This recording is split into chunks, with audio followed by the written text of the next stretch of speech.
Hello, everybody. Sorry for being later than usual. There was a little confusion yesterday. I am not in Miami.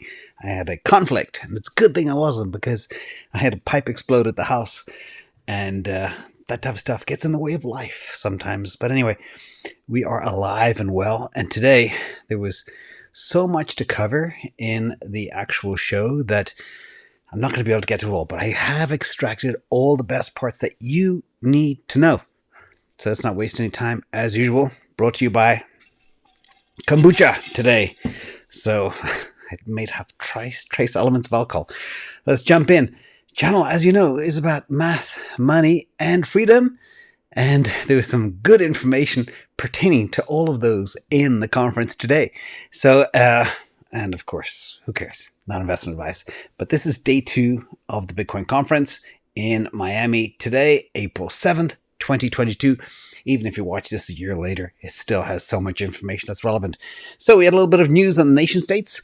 Not much new here, still a long way off, but you had Saifedean dropping 3 announcements about progress in global nation states. Honduras, Madeira, Mexico. The Madeira seemed the most interesting one, the most advanced. The rest are still futzing around, and it could take years before anything happens. So, moving on from nation states, let's talk about this guy. He was a gangster.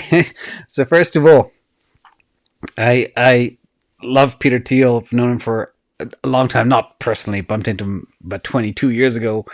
But he did admit that there was so much he was wrong about in 1999, which I thought was very nice and very humble of him to admit that. And then he starts throwing $100 bills at the audience. Kind of fun. But this is where it gets really juicy. So he described, and I'll talk more about this in a minute too. I learned a new word today, Gerontocracy, which is a state, society, or group governed by old people. And boy, was he angry, ticked off, which can happen to the best of us, I guess, sometimes. But as opposed to a revolutionary youth movement that embraces Bitcoin, he attacked central bankers like Federal Reserve Chairman Jerome Powell. He said, I'll talk more about what he said later, but he came after Larry Fink. I'll talk about that too. Warren Buffett, he called him a sociopathic grandpa, etc., etc. And he did say to the central bankers, they were warned, and now it's too late. So again, so much to unpack with what he discussed. First piece is value and velocity. Now, this is a little bit of a complex thing. The things are flying around saying, oh, Peter Thiel was talking about Ethereum, but they didn't really understand what he was saying. He was talking about how we think of money. So think of the 100 bill he was throwing out at the audience. He said cash is a weird form of money. It has intermediate velocity and intermediate value. It's somewhere between, say, Bitcoin and Ethereum, or Visa and gold. This is his analogy, which makes complete sense when you think about it. With cash, you can hide under the mattress. You might be able to buy a drink at a club. You might be able to get a dinner at a restaurant with cash. You might be able to buy a used car, but that's as far as it goes. So it's not great at either payments or store of value. And he said store of value and high velocity are not the same. Bitcoin and Ethereum are at 2 extreme ends of the spectrum. And he said Ethereum, if it works, which is a bit of a dig at Vitalik, is a super high velocity, fast moving thing. And he likened Ethereum to fiat. Again, if it works. And the high velocity utility token cannot be a store of value because he spoke to an old white paper, which I read a while back, MV equals PQ, but I'm not going to go into that here because we don't have enough time. Too much material to go through. But again, that was super interesting. In addition, he pulled this apparently from a presentation from Vitalik himself, Bitcoin versus Ethereum.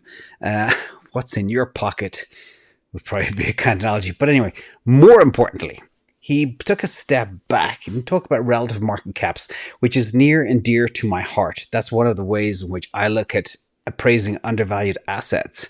And here you see Bitcoin, gold versus Bitcoin and Visa versus Ethereum. And if you look at the Visa market cap, it's 460 billion, which is very close to the 390 billion that is Ethereum. So Visa and Ethereum are almost valued the same. And he talked about the $831 billion market cap of Bitcoin versus 12 trillion of gold. They are not the same. He believes they should be the same. Let's take a step further. Now, he spoke about gold and the stock market's global equities. in January 1980. This was something I didn't know, and I'm just so excited to learn a whole bunch of new stuff today. And of course, Peter Thiel is an extremely smart guy. He started PayPal with Elon Musk, for those who don't know. But he said the benchmark is not gold for Bitcoin, it is equities. Listen very carefully. Look at this analogy. In January 1980, gold was worth $2.5 trillion, and so was the global equity market, $2.5 trillion. But guess what happened since then? Gold, over the last 53 years, has only gone up 4.8x. So it's gone from $2.5 trillion to $12 trillion. Global equities have gone from $2.5 trillion to $115 trillion. Equities have done a 46x. Gold has done a 4.8x.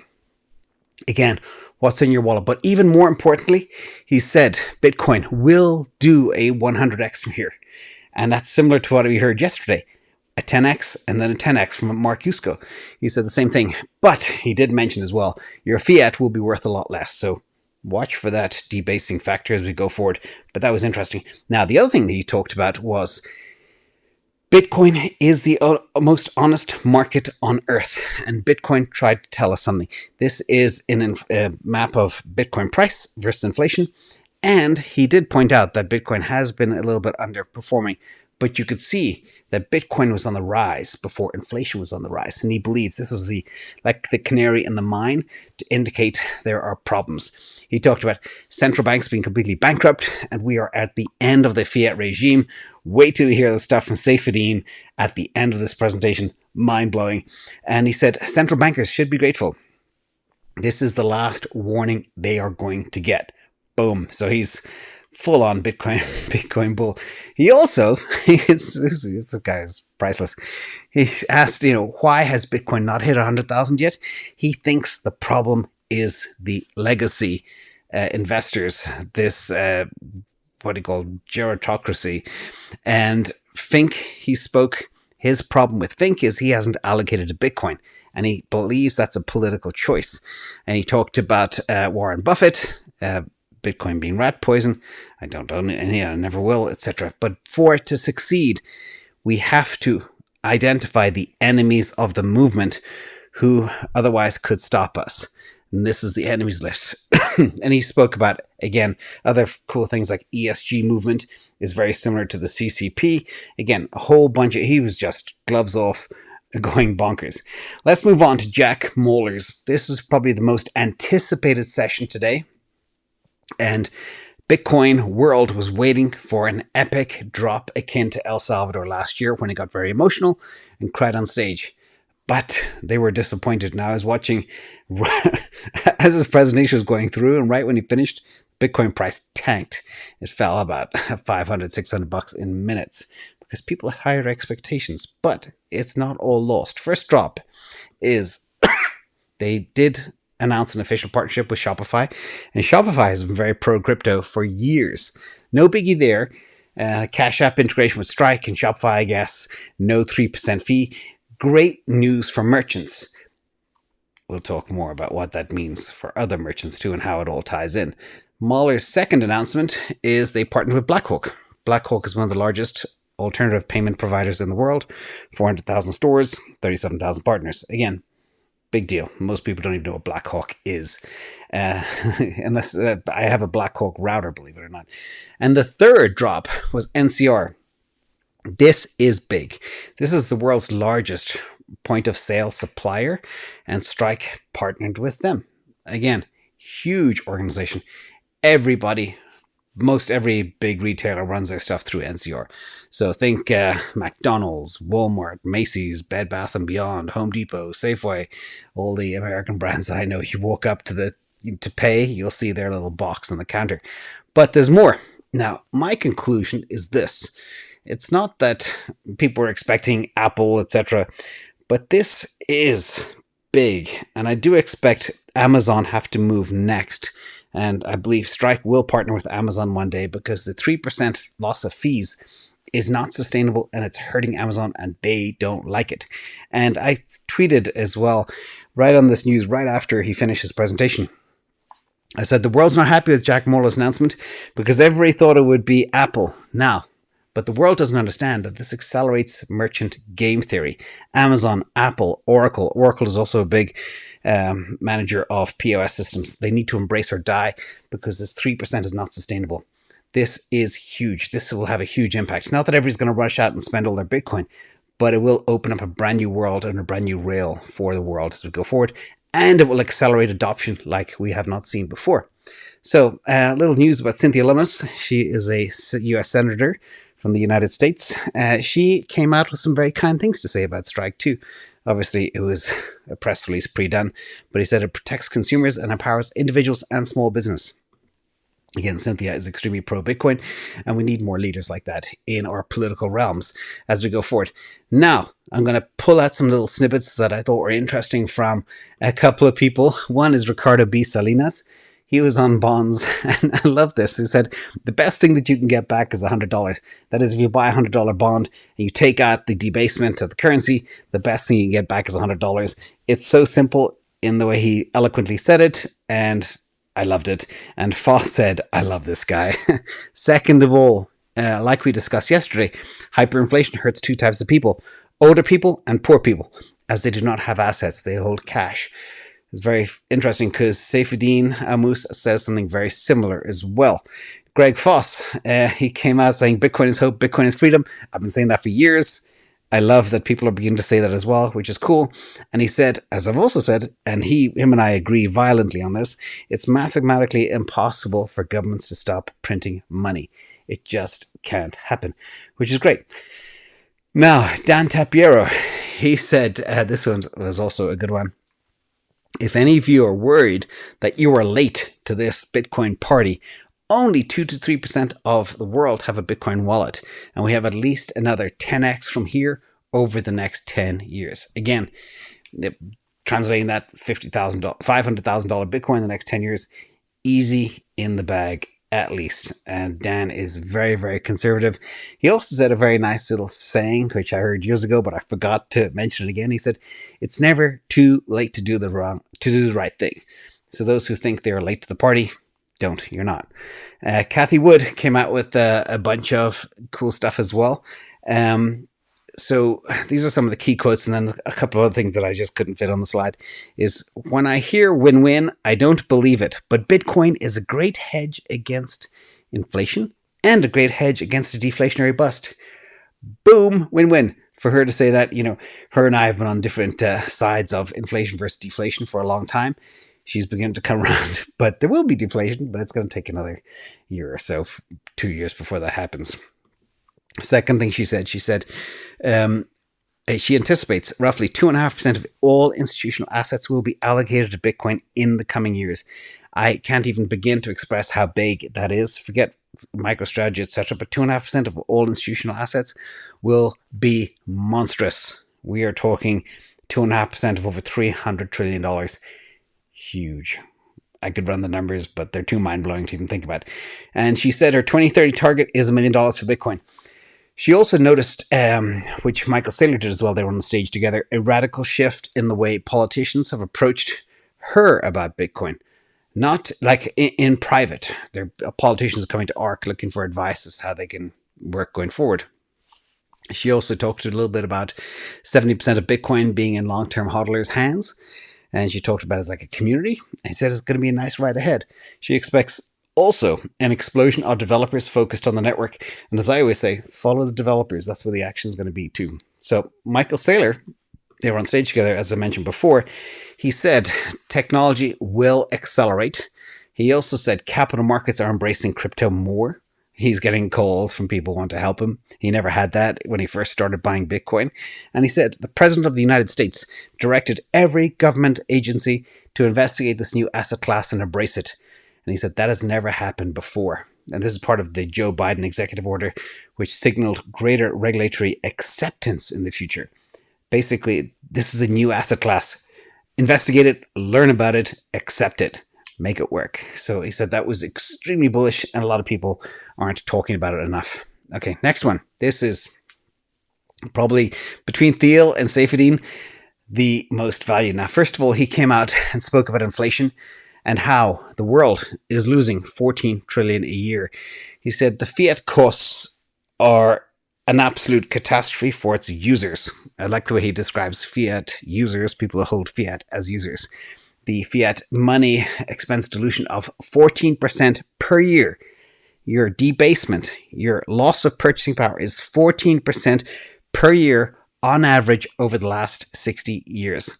And that is massive. If you look at some of the numbers here in the slide, he spoke about global money supply, 100 trillion. The debasement is 14%. The quarter of all wealth is in fiat in the world, either as cash or bank accounts. Who owes 25% in fiat? I know not many of this audience do. And every year, humanity loses 3.5% of global wealth, $14 trillion. Boom. If that's not a rude wake-up call, I don't know what is, but I thought it was extremely eloquently put. He also, like Mr. Salinas, he said, the poorest get hit hardest. It's the most regressive tax. The rich can protect themselves by buying hard assets, but the poor can only save in fiat accounts, which is very sad. And many of them don't even have bank accounts, which is shockingly heartbreaking. Now, he describes government as central planning, and it destroys everything it touches. And he said it would be great if people could buy gold, but even if they bought gold, that wouldn't solve the problem.